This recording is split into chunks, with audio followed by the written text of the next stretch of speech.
Hello, good morning, dear student. I am Full Singh Yogi from Sri Digambar Institute of Technology, Bhandaraj Mode Dosa, in Civil Engineering Department. I will discuss about types of dam structure based on material and construction and stability. In WRE subject, Water Resource Engineering subject, this video number of 10, previous video number 9, I will discuss that based on capacity and height classification of dam. Dear student, आपने देखा previous video में कि आपने जो discuss किया था कि dam का यूज़ क्या है, डैम किसे क्या, definition of dam, advantage of dam, disadvantage of dam, classification of dam according to capacity and height, और उसके अंदर आपने देखा था कि आपके जो डैम होता है वो टू टाइप्स का होता है कैपेसिटी के अकॉर्डिंग, लार्ज डैम और डैम स्मॉल डैम। यदि 2000 मीटर क्यूब पर सेकंड की कैपेसिटी ज़्यादा है तो वो आपका लार्ज डैम होगा, और उससे कम है तो वो स्मॉल डैम होगा।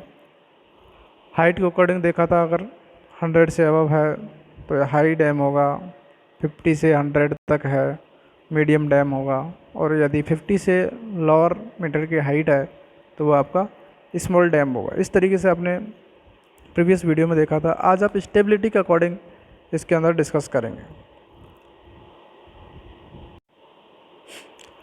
तो according to the stability design of dam body, यदि आप ये कहें कि अकॉर्डिंग टू स्टेबिलिटी आपका जो डैम है उसकी जो स्ट्रक्चर है वो स्टेबिलिटी के अकॉर्डिंग कितने प्रकार की होती है, स्ट्रक्चर आप जो बॉडी बना रहे हैं डैम की वो किस तरीके की है, किस तरीके से डिज़ाइन की जाती है स्टेबिलिटी के अकॉर्डिंग। फर्स्ट है ग्रेविटी डैम, जो आपका मोस्ट इम्पोर्टेंट या आप ये कह सकते हैं स्टेबल डैम माना जाता है, जिसका फॉर एग्जांपल के लिए भाखड़ा वाला जो डैम है उसका एग्जांपल दिया जाता है, जो एशिया का सबसे हाईएस्ट और वर्ल्ड का सेकंड नंबर का डैम माना जाता है। ग्रेविटी डैम का एग्जांपल है आर्च डैम,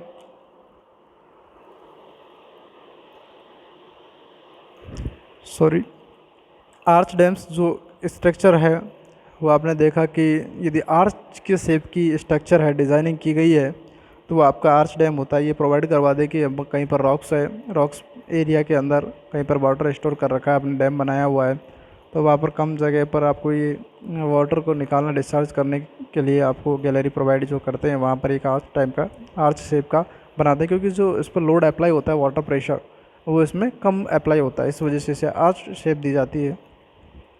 वुटर्स डैम, ये डैम आप देखेंगे कि जहाँ की जो सॉइल है या रॉक्स है वो उसकी जो स्टेबिलिटी है कम होती है, तो वहाँ पर एक दीवारें बना देते हैं, वाल्स बना देते हैं, और उससे क्रॉसिंग टाइप से चलता रहता है, तो उसे आप वाटर्स डैम कहेंगे। नेक्स्ट इसके अंदर क्लासिफिकेशन में आता है एम्बैंकमेंट डैम, जिसे आप अर्थ डैम कहते हैं। एम्बैंकमेंट डैम को यदि आप कहें मिट्टी का डैम, अर्थ डैम जो मिट्टी से जो आपकी जो सॉइल है, सॉइल से जो स्ट्रक्चर बनाई जाती है, स्ट्रक्चर बॉडी बनाई जाती है डैम की, वो आपका एम्बैंकमेंट या अर्थ डैम कहलाता है। और नेक्स्ट है कंपोजिट डैम्स, जिसे आप कंपोजिट करके बनाया जाता है दो को, तो वो आपका कंपोजिट डैम होता है। इस तरीके से क्लासिफिकेशन किया गया है। अब अपन नेक्स्ट आगे देखेंगे, अलग अलग टाइप्स को एक्सप्लेन किया गया है कि ग्रेविटी डैम क्या है, किस तरीके से यूज किया जाता है, एडवांटेज क्या है, डिसएडवांटेज क्या है, अर्थ डैम क्या है।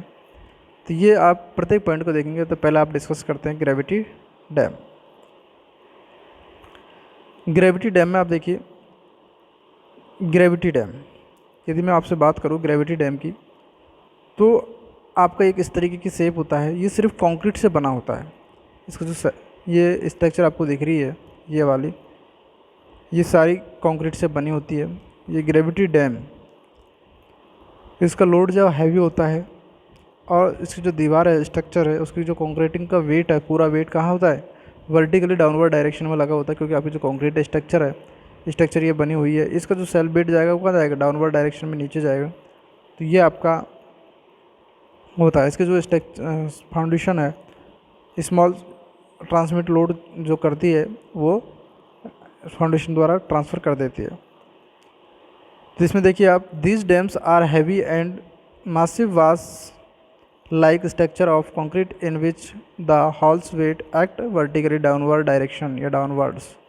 अब ये कह सकते हैं इसका जो हैवी लोड होता है, डैन लोड, सेल्फ वेट यदि आप कह सकते हैं, वो पूरी स्ट्रक्चर का जो कंक्रीट की बनी होती है स्ट्रक्चर, ये कहाँ पर अप्लाई होती है, आपके वर्टिकल डायरेक्शन में डाउनवर्ड फोर्स अप्लाई होता है, नीचे की तरफ आपकी जो फाउंडेशन है उस पर अप्लाई करता है।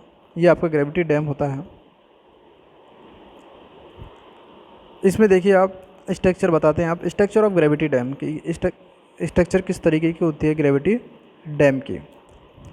यदि आप देखें कि ये जो आपकी स्ट्रक्चर दिखाई गई है पीले कलर से येलो, ये आपकी ग्रेविटी डैम है। इस ग्रेविटी डैम के अंदर ये आपको जो लेवल दिखा है, ये क्रस्ट लेवल है, यानी कि आपका ये क्रॉस सेक्शन काट के दिखाया गया है। और इधर की तरफ जो वहाँ पर वाटर स्टोर होता है, मैक्सिमम वाटर यहाँ पर स्टोर रहता है, ठीक है, उस लेवल को आप कहेंगे अप स्ट्रीम साइड। क्या कहेंगे, अप स्ट्रीम। और जिधर से वाटर को फ्लो करा निकाला जाता है नीचे की तरफ, ये आपकी होती है डाउन स्ट्रीम साइड, दूसरी तरफ जहाँ पर पानी स्टोर होता है, कम क्वांटिटी में टेल में प्रोवाइड करवाते हैं। टैल होता है, इसे हिल बोलते हैं इधर वाले हिस्से को, अप स्ट्रीम साइड वाले हिस्से को हिल बोला जाता है और इधर वाले को टॉय बोला जाता है। तो आपने देखा कि जो इधर की तरफ वाटर को आपको निकालना होता है चैनल गेटों के माध्यम से या फिर गैलरी के माध्यम से या स्लेस वे के माध्यम से निकालना होता है, या आपकी ये स्लाइस प्रोवाइड की गई है गैलरीज में। ये इस तरीके से है। यदि मैं आपसे कहूँ कि मैक्सिमम लेवल, यदि वाटर का मैक्सिमम लेवल है वो ये रेड डॉट लाइन से देखा गया है कि यहाँ तक मैक्सिमम वाटर इसका लेवल हो सकता है। यदि इससे ज़्यादा है तो इसमें यहाँ पर एक गैलरी प्रोवाइड की गई है, वो वहाँ से वाटर को डिस्चार्ज किया जा सकता है, निकल जाएगा, ऑटोमेटिकली फ्लो हो जाता है, लेवल बढ़ता है। तो जैसे स्पिलवे, मैंने आपको एक फॉर एग्जांपल बताया था पिछली बार कि स्पिलवे क्या होता है कि जो एक्स्ट्रा एक्सेस वाटर होता है उस एक्सेस वाटर को ट्रांसफ़र करने का काम करता है। नेक्स्ट फ्री वाटर, आपका ये नॉर्मल वाटर लेवल है और ये मैक्सिमम वाटर लेवल है। दोनों के बीच मैक्सिमम वाटर लेवल और नॉर्मल वाटर लेवल के से आपने देखा कि MSL फुल जो होता है वहाँ तक का जो लेवल होता है ये वाला, यानी कि जिसमें आपका सर्पल्स करता रहता है वाटर डैम में, यानी ऊपर नीचे आपने देखा होगा लहर आती है तो वेव के माध्यम से वो ऊपर नीचे होता रहता है, तो उसे आप फ्री वाटर बोलते हैं, फ्री वाटर बोलते हैं। तो ये आपका लेवल रहेगा। नेक्स्ट, ये गैलरी प्रोवाइड की गई है। ये चेक करने के लिए आपको इसमें गैलरी प्रोवाइड करना होता है। यदि वाटर कहीं से आपका जो डैम है स्ट्रक्चर कहीं से वाटर ज़्यादा सीज हो रहा है, फेलियर कंडीशन आने की चांसेज बन जाते हैं, तो वहाँ से आपको चेक करने के लिए गैलरी प्रोवाइड करवाता है।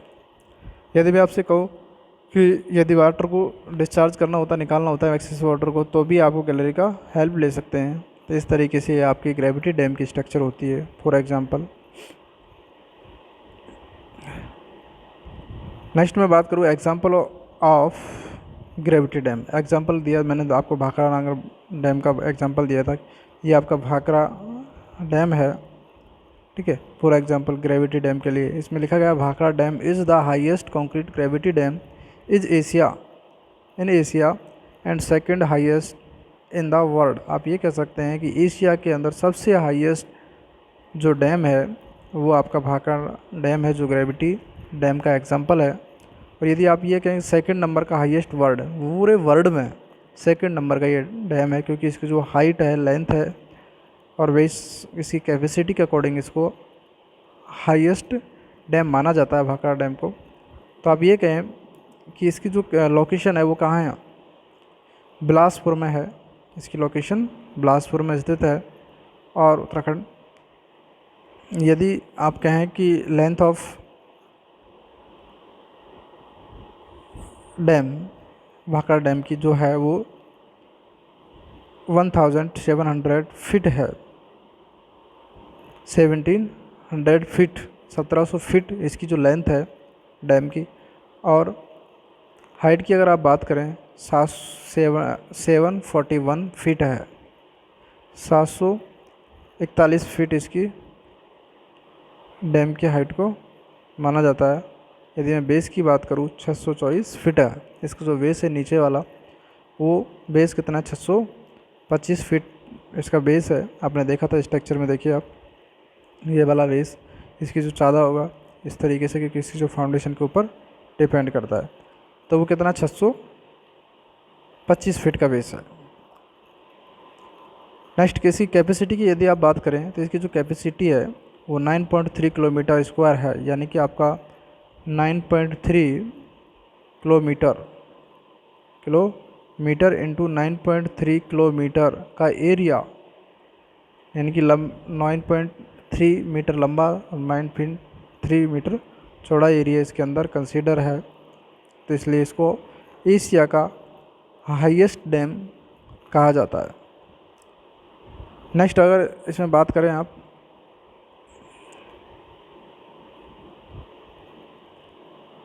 अबटमेंट डैम्स, इससे पहले मैं आपको बता देता हूँ कि इसके एडवांटेज क्या हैं ग्रेविटी डैम के। कि ग्रेविटी डैम है जो स्टेबल डैम माना जाता है, ठीक है। इसको जो इनिशियल कॉस्ट है वो मैक्सिमम होती है, बट मेंटेनेंस कॉस्ट है वो मिनिमम होती है, ठीक है। इसकी स्टेबिलिटी यदि आप कहें तो वो काफ़ी स्ट्रॉन्ग होता है, इसका सेल्फ वेट काफ़ी ज़्यादा होता है। तो ये ग्रेविटी डैम है। नेक्स्ट आप अबटमेंट की बात करेंगे। वुटर्स डैम का आपको स्ट्रक्चर दिखाया गया है, ये देखिए आप, ये वाला। ये वुटर्स डैम होता क्या है कि मैंने आपको बताया था कि रेनफोर्स्ड सपोर्ट स्ट्रक्चर होती है इसमें, सॉरी, इसमें देखिए आप, buttress dam is an gravity dam reinforced by the structure supports, यानी कि आपको जो रेनफोर्स्ड सपोर्ट्स होती है स्ट्रक्चर को। Buttress supports that transmit a force from a roof और वॉल अनदर सपोर्टिंग स्ट्रक्चर, यानी कि अब ये क्या करते हैं कि आपको जो फोर्स होता है उसे दूसरे फोर्स पर अनदर पर सपोर्ट्स पर ट्रांसफ़र कर देते हैं। तो इस तरीके से अबटमेंट डैम होता है। नेक्स्ट यदि आप बात करें कि इसका और से बताएं तो ये आपका वुटर्स डैम का एग्जांपल है। इस तरीके से स्ट्रक्चर सपोर्ट्स बनाए गए हैं रेनफोर्समेंट के माध्यम से, और ये आपको जो फोर्स आता है उसे एक दूसरे सपोर्ट पर ट्रांसफ़र करते रहते हैं। ये आपका वाटर जब यहाँ से पास होता है। नेक्स्ट आप देखिए आर्च डैम का मैंने आपको स्ट्रक्चर का बताया था कि ये आर्च टाइप में है, शेप में है। ये देखिए आप इस तरीके से, क्योंकि इसका जो प्रेशर आता है वाटर प्रेशर यहाँ से, तो वो क्या है कि इस पर जो अप्लाई होता है वो कम अप्लाई होता है, इस वजह से अबटमेंट बनाते हैं। ये कहाँ बनाते हैं कि आपको जो रॉक्स टाइप में स्ट्रॉन्ग होती है, नैरो वैली होती है। अब ये कह सकते हैं रॉक्स पहाड़ों के बीच में है और वहाँ पर कोई घाटी है, ठीक है, तो उस जगह पर आर्च डैम बना देते हैं वाटर को रोकने के लिए, क्योंकि कम स्पेस होता है वहाँ पर, तो उस चीज़ के लिए होता है आर्च डैम। इसमें देखिए आप definition, strong rocks abutments in narrow valley, यानी कि आपको छोटी वैलीज जो होती है, घाटी होती हैं, उनके स्तंभ को सपोर्ट को लिए स्ट्रॉन्ग रॉक्स का प्रोवाइड करवाते हैं पहाड़ों पर। तो ये आपकी क्या होती है, आर्च डैम होती है। नेक्स्ट यदि आप डायग्राम देख रहे हैं, ये आर्च डैम का ही है। यहाँ पर ये रोड्स जा रहा है, ठीक है, और इस तरीके पहाड़ है, यहाँ पर ये वैली टाइप का है, ये घाटी है एक तरीके से। और यहाँ पर यदि आप क्या कर रहे हैं, आर्च डैम बना देते हैं, करंट टाइप में बनाना पड़ेगा वैली टाइप, क्योंकि फोर्स अप्लाई जब करते हैं आप इस तरह बनाएंगे तो वो फेल हो जाता है। तो ये आपका वैली टाइप का ग्रेविटी डैम होगा, सॉरी ग्रेविटी डैम नहीं, वुटर्स डैम।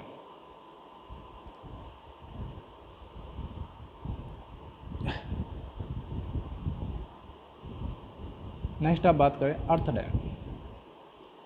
अर्थ डैम यदि आप कहें कि अर्थ डैम का फॉर एग्जांपल अगर आप कहें कि हमारे राजस्थान के अंदर पांचना बांध है करौली का, जो सिर्फ आपकी जो सॉइल से बना हुआ है, मिट्टी से बना हुआ है, ठीक है। तो आप इसका एग्जांपल दे सकते हैं। इसकी जो देखिए आप, ये स्ट्रक्चर बनी हुई है सारी, आपको जो इसकी स्टेबिलिटी स्ट्रक्चर है वो किससे बनी हुई है, मिट्टी से बनी होती है, सॉइल से बनी होती है। काफ़ी स्ट्रॉन्ग होता है आपकी जो मिट्टी होती है वो। और आप ये कह सकते हैं कि फेलियर की कंडीशन इसकी ज़्यादा बन जाती है कंपेरिजन में ग्रेविटी डैम के। बट आपकी जो मेंटेनेंस को इनिशियल जो कॉस्ट होती है वो कम होती है, मेंटेनेंस कॉस्ट इसकी ज़्यादा होती है। तो इसमें देखिए दे आर ट्रपोजोडियल इन शेप, यानी कि आप जो इसकी जो शेप होती है वो ट्रपोजोडियल शेप में बना होता है ये। और earth dam are constructed where the foundation of the underlying material or rocks or wells big to support the masonry dam and where stable complete rocks are to greater depth। अब ये कह सकते हैं इसको जो फाउंडेशन प्रोवाइड करवाते हैं काफ़ी गहराई तक करवाई जाती है, रॉक्स वहाँ पर प्रोवाइड करवाते हैं कि अदरवाइज क्या है कि नीचे से फाउंडेशन फेल हो जाती है, स्टेबल कम होता है। नेक्स्ट है earth dam are relatively smaller in the highest height and water at the base, यानी आप ये कह सकते हैं अर्थ डैम है जो रिलेटिवली स्मॉल हाइट होती है वाटर एट द बेस पर। These are mainly built up with the clay, sand and gravel, hence they are also known as the earth fill dam या rock fill dam। आप ये कह सकते हैं इसकी जो स्ट्रक्चर होती है वो बनी होती है क्ले, सैंड और ग्रेवल से बनी होती है, तो आपका ये अर्थ डैम कहलाते हैं। आप ये कह सकते हैं अर्थ फिल डैम या रॉक फिल डैम, या फिर आप ये कह सकते हैं एम्बैंकमेंट डैम इसे कहा जा सकता है। नेक्स्ट इसकी अगर बात करें एडवांटेज ऑफ डैम कि एडवांटेज डैम के क्या क्या एडवांटेज हैं, तो आप 40% of world food production comes from the irrigated from out of the which 16% in contributed due to dam. यदि आप ये कह सकते हैं पूरे वर्ल्ड के अंदर जो फूड प्रोडक्शन मिलता है वो 40% कहाँ से मिलता है, डैम कंट्रीब्यूशन का पार्ट होता है 16%, जो आप इरिगेशन करते हैं। इरिगेशन जो आपकी जो 16% irrigated form out the dam, किसके लिए 40% फूड के लिए। नेक्स्ट है 30 to 40% of 68 millions hectares of irrigated land is the water from dams. जो 30 से 40% आप ये कह सकते हैं 268 मिलियन हेक्टेयर्स जो इरीगेटेड लैंड इरीगेटेड किया जाता है वो किससे, वाटर डैम से किया जाता है। जो डैम का वाटर होता है उससे इरीगेटेड किया जाता है, इसके एडवांटेज है।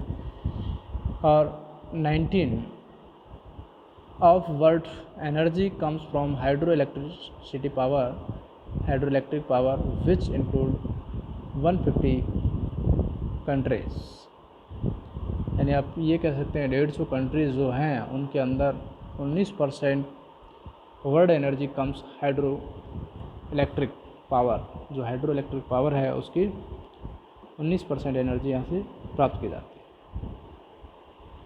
90% 24 कंट्री ऐसी हैं 24 जो 90% और 50% 63 कंट्री ऐसी हैं जिनके अंदर 50% का ये यूज़ किया जाता है।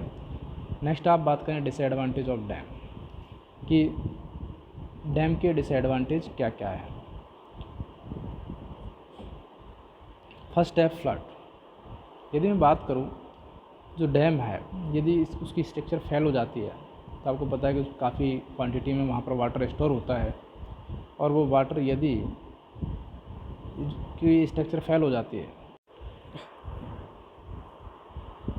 यदि स्ट्रक्चर फेल हो जाती है तो उसका जो वाटर स्टोर हुआ होता है वो एक साथ बह के आता है, तो वो क्या है कि एक तरीके से उस एरिया में जब फ्लो होता है तो ये बाढ़ की कंडीशन पैदा कर देता है, यानी कि तबाही मचा देता है एक तरीके से कि पूरी स्ट्रक्चर जहाँ पर एरिया होता है आसपास का वहाँ पर ये उसे समाप्त कर देता है।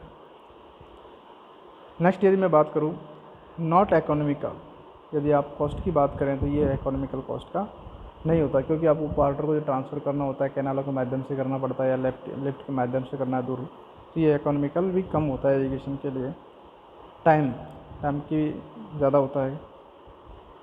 कल्चरल डैमेज, जो आपकी कल्चरल डैमेज को भी डैमेज कर देता है, आपके जो कल्चर को भी डैमेज करता है। लॉस ऑफ फॉरेस्ट, आपको जो जंगल है, फॉरेस्ट है, उसको भी नुकसान पहुंचाता है, लॉस करता है। Building habitat.